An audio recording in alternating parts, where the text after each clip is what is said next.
माँ दुर्गा की उत्पत्ति और स्वरूप के बारे में किस शास्त्र में लिखा है, क्या जानिए। मित्रों, हिंदू धर्म में देवी आद्य शक्ति, देवी दुर्गा या अंबिका को सर्वेश्वरी और त्रिदेव जननी कहा गया है। आइए इस वीडियो में हम विस्तार से जानते हैं। मित्रों, आगम शास्त्र शक्ति तत्व एवं शक्ति उपासना संबंधी सर्वोत्कृष्ट, अत्यंत विशद, अप्रतिम एवं प्रामाणिक ग्रंथ हैं। इसी आधार पर आगम शास्त्रों में शक्ति को शिव की जननी भी माना गया है। सृष्टि रचना हेतु देवी ने इसी मानसिक शिव को अपने पति के रूप में स्वीकार करके सृष्टि रचना की।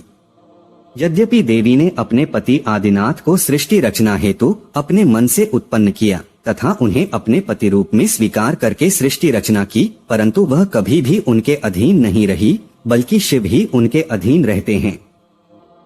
श्री ललिता सहस्रनाम में देवी का एक नाम स्वाधीनवल्लभा भी है, जिसका अर्थ है कि शिव जी उनके अधीन रहते हैं, देवी पूर्ण स्वतंत्र हैं।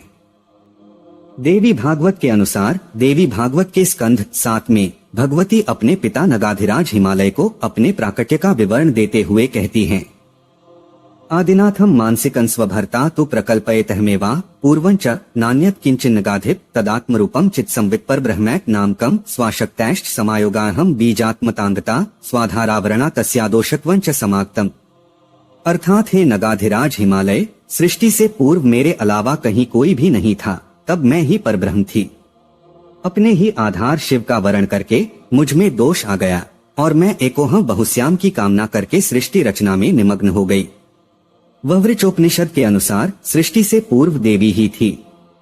पराशक्ति सर्वव्यापी तथा सच्चित एवं आनंद रूपा है। पराशक्ति, चित शक्ति, परमेश्वर, ब्रह्मांड जननी तथा आद्याशक्ति, ब्रह्मा तथा आत्मा सब इसी के नाम हैं। वह आद्या इसीलिए कही जाती है कि इनसे पहले कोई नहीं था, देवी ने ही ब्रह्मांड की रचना की। ब्रह्मा, विष्णु, महेश समेत समस्त प्राणी मात्र को जन्म दिया। ब्रह्मांड में जो कुछ भी है सब देवी में ही ओतप्रोत है।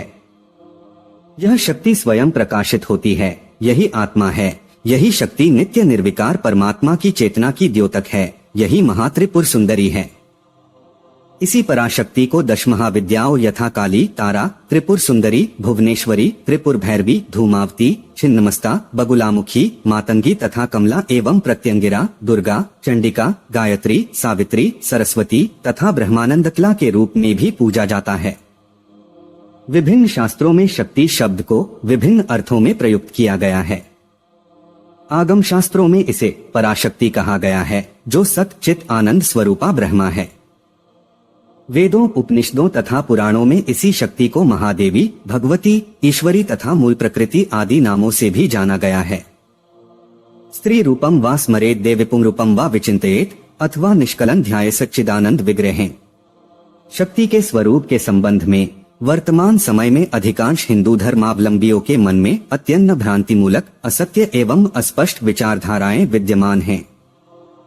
इसका मुख्य कारण यही है कि ऐसे व्यक्तियों के पास इस परम दिव्य, परम उदात्त एवं परम अद्वैतवादी शाक्त दर्शन को समझ सकने के लिए सूक्ष्म दृष्टि तथा सूक्ष्म विवेक है ही नहीं। शक्ति के वास्तविक स्वरूप का दिग्दर्शन कराने के लिए इस वीडियो में आगम शास्त्रों, वेदों, उपनिषदों, पुराणों, देवी अथर्वशीर्ष से कतिपय उदाहरण प्रस्तुत करते हुए शक्ति के कुंडलिनी रूप, प्रकाश रूप एवं विद्युत रूप का भी संक्षिप्त परिचय दिया जा रहा है। गणपतियों के गणपति, शैवों के शिव, वैष्णवों के विष्णु तथा सौरों के सविता ही शाक्तों की त्रैलोक्य सुंदरी महाशक्ति है। जिस परम तत्व को वेद मंत्रों ने पुल्लिंग शब्द से, वेदांतियों ने नपुंसकलिंग से प्रतिपादित किया है, शाक्त धर्म प्रेमियों ने सच्चिदानंद स्वरूपा उसी महाशक्ति को स्त्रीलिंग मानकर प्रतिष्ठित किया है। आगम शास्त्रों में देवी के विभिन्न स्वरूपों, साकार एवं निराकार का प्रतीकात्मक विवरण भी मिलता है। 10 महाविद्याओं के अंतर्गत प्रथम महाविद्या श्री आद्या काली के साकार स्वरूप का जो विवरण उपलब्ध है, उसके अनुसार काली का रूप अत्यंत भयंकर एवं डरावना है। उनका वर्ण काला है, परंतु शक्ति के उपासक उन्हें परम रूपवती तथा करोड़ों सूर्यों के समान प्रकाशमान देखते हैं। वह दिगंबरा हैं, परंतु भक्तों को समस्त ऐश्वर्य प्रदान करती हैं। उनका निवास स्थान श्मशान है, जहां पहुंचते ही स्वतः वैराग्य उत्पन्न हो जाता है। काली मुक्तकेशी हैं, शवासना है। काली का यह विशिष्ट रूप भक्तों के मन में वैराग्य तथा अद्वैत भावना उत्पन्न कर देता है। श्री आद्या का पुरुष रूप ही श्री कृष्ण है। वह स्वयं बताती हैं, ममैव पौरुष रूपं गोपिकाजन मोहन, अर्थात गोपियों का मन मोहने वाला मेरा पुरुष रूप श्री कृष्ण है। कदाचिदाद्या ललिता पुरूपा कृष्ण विग्रह, कदाचिदाद्या श्री तारापुंग रूपा राम विग्रह, अर्थात कभी त्रिपुर सुंदरी श्री कृष्ण का रूप धारण कर लेती हैं तथा कभी तारा श्री राम का रूप धारण कर लेती हैं। श्री काली एवं श्री कृष्ण में मूलतः कोई भेद नहीं है। श्री कृष्ण के अधिकांश मंत्रों में कामबीज की ही प्रधानता है। शक्ति ग्रंथों में श्री विष्णु के 10 अवतारों की 10 महाविद्याओं से एक रूपता सिद्ध की गई है। यथा कृष्णस्तु कालिका साक्षात राम मूर्तिश्च तारिणी, धूमावती वामन स्यात् कूर्मस्तु वगुलामुखी, अर्थात कालिका ही पुरुष रूप में श्री कृष्ण हैं, तारा राम हैं, भुवनेश्वरी वराह रूप हैं, त्रिपुर भैरवी नृसिंह, धूमावती वामन, छिन्नमस्ता परशुराम, लक्ष्मी मत्स्य, वगुलामुखी कूर्म, मातंगी बौद्ध तथा त्रिपुर सुंदरी कल की रूप में है। विभिन्न आगम ग्रंथों में महाशक्ति का कुंडलिनी स्वरूप, विद्युत स्वरूप तथा प्रकाश रूप में भी गुणगान किया गया है। कुंडलिनी रूप में उसे शक्ति कुंडलिनी, समस्त जननी शक्ति, कुंडलिनी गुणत्रय वपु तथा मूलोनिद्र भुजंगराज सदृशी माना गया है। वेदों के अनुसार ऋग्वेद में शक्ति को अदिति कहा गया है, जो समस्त ब्रह्मांड का आधार है। यह समस्त देवताओं, गंधर्वों, मनुष्यों, असुरों तथा समस्त प्राणियों की माता है तथा पृथ्वी, अंतरिक्ष एवं स्वर्ग में रहती हैं।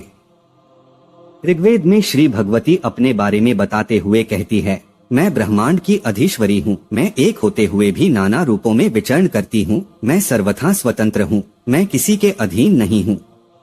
ऋग्वेद 10वां मंडल सूक्त 125, अहम रुद्रे भी वसुभिश्चरामि, अहम मित्रावरुणा, अहम इंद्राग्नि, अहम विष्णु मुरुक्रम ब्रह्मांडमुत प्रजाप्तिम दधामि, अर्थात मैं रुद्रों तथा वसुओं के रूप में विचरती हूँ, मैं दोनों मित्रावरुण का, इंद्राग्नि का तथा दोनों अश्विनी कुमारों का पोषण करती हूँ, विष्णु, ब्रह्मा तथा प्रजापति को मैं ही धारण करती हूँ।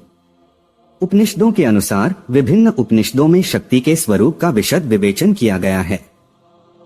श्वेताश्वतर उपनिषद में पराशक्ति ज्ञान, इच्छा तथा क्रिया आदि रूपों से अनेकों प्रकार की है। देवी अथर्वशीर्ष के अनुसार देवी अथर्वशीर्ष के श्लोक संख्या 2 से श्लोक संख्या 25 तक देवी के स्वरूपों का विस्तार पूर्वक वर्णन करते हुए बताया गया है कि उनके वास्तविक स्वरूप को ब्रह्मादि त्रिदेव भी नहीं जानते हैं। देवताओं के पूछने पर महादेवी ने बताया कि वह ब्रह्म स्वरूपा है तथा उनसे ही समस्त जगत की उत्पत्ति हुई है, वही विज्ञान तथा अविज्ञान रूपिणी है। वह ब्रह्मा भी हैं, अब्रह्म भी हैं, वह वेद भी हैं, अवेद भी हैं, वही संपूर्ण जगत की ईश्वरी हैं। वह वेदों द्वारा वंदित तथा पाप नाशिनी देवमाता अदिति या दक्षकन्या सती के रूप की हैं। वही 8 वसु, 11 रुद्र, 12 आदित्य, असुर, पिशाच, यक्ष और सिद्ध भी हैं। वह आत्मशक्ति हैं, विश्व को मोहित करने वाली हैं तथा श्री विद्या स्वरूपिणी महात्रिपुर सुंदरी है। ब्रह्मवैवर्त पुराण में भगवान श्री कृष्ण द्वारा अपने श्रीमुख से इसी शक्ति का गुणगान करते हुए उन्हें विभिन्न उपाधियों से विभूषित किया गया है।